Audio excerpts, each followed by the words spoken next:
Okay, so I was just laying here thinking about growth and about how we go through the cycles of life and the ways we're offered like these huge moments of reset, because we get stuck on a thread, we get stuck on a thing, we get stuck on a perspective and an experience. And I was thinking about the Torah. And I was recently telling a friend how much I love the Torah. You know, this book has been highly influential in my life, and I love it. I love it. I love it with all its faults. I love it with all the holes. I love this thing as it has loved me in my life. And when I think of myself as a person who is the breath of a dynamic, evolving, creating new spirit and being, I'm in awe of it.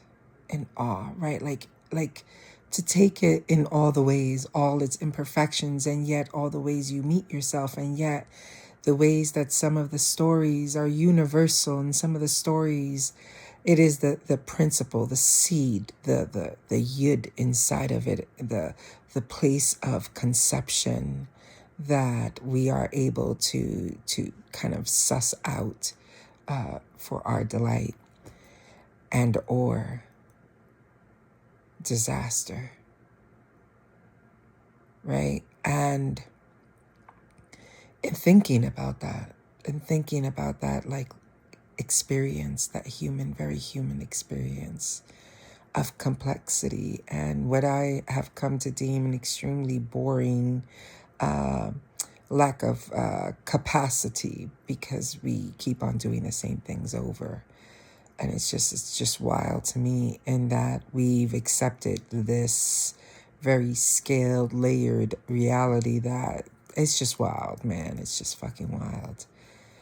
But when I think about the stories in the Torah, the characters, you know, the people that have been immortalized, it made me think, what peace can their spirits have when we will not let them rest? Moshe forever is reliving his most vulnerable moments, his quote unquote failure, his beginnings. Sarah is forever known as the one who begun with disbelief, who mocked the message. Like, if you tell me that you will hold on to my perhaps worst moments, my not best moments, and have that on replay, and out of that, create a life, I would be terrified. I would not want my story to be told, right? Because I would not want you to be limited by the context of my own experience. I would not want you to conjure up my name as an archetype card out or something, get out of jail free card. I don't know, right? I would not want to be immortalized as an isolated fragment of the Holy One of Blessing. I would want it to be so clear how I am a flame dancing with flames. And for a moment, I thought, wow, I hadn't perceived it like that. I hadn't perceived it as, you understand that, like, if I'm thinking of you and your name is in my mind, I can create this whole like frequency, and where you're at, I'll come to mind because my energy is so directed. It's so direct. It's like there's power in the words that we put together. They're incantations. There's power in them to activate their essence.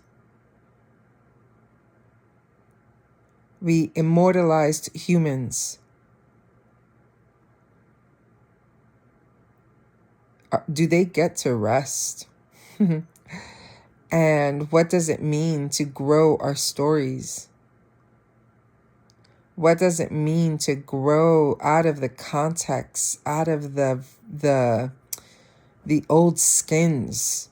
When do we get to give Moshe, Aaron, Sarah, Rebecca, like when do we get to give them the rest and the dignity of their names, and actually evolve the story as a generation, as Jews? As Jews who do not need to live in perpetual profession of being one, because the world does know a Jew, mind you. So this very narrowed box that we have taken the Torah, it feels to me just like the antithesis of it, right? Where it's like the Torah is like it's the aim, it's where you're setting your bow to, and we're over here like fucking restraining the bow, or restraining the arrow, restraining the mechanism.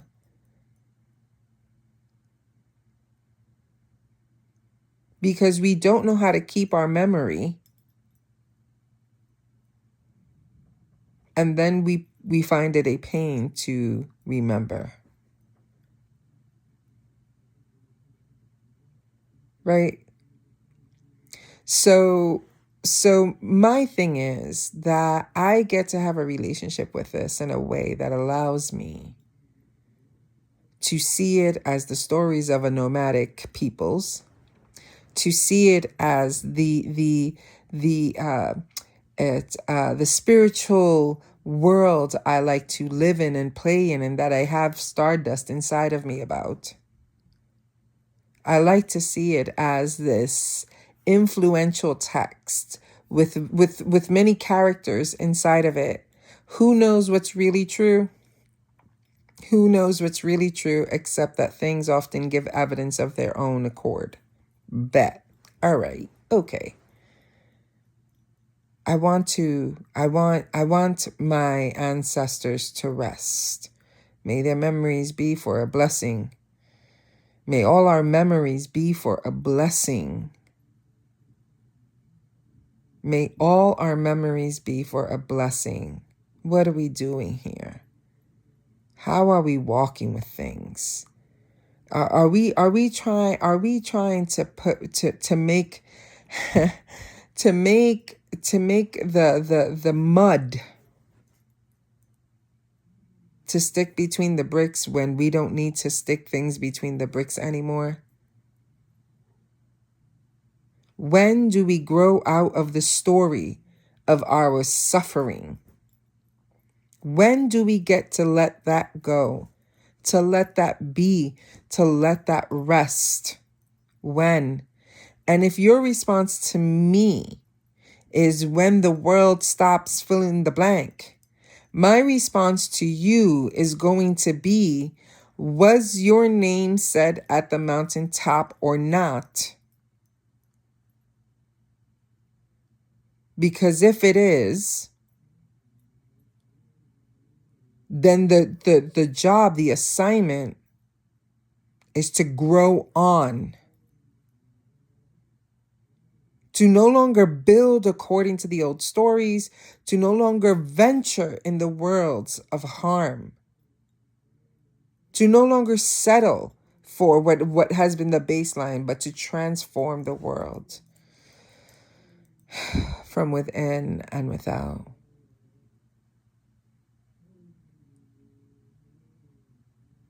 I fell in love with the book. I felt like some of the letters were written in my skin. And as much as I understand that is as much as I understand that my cells are renewed. That every second is a fresh breath.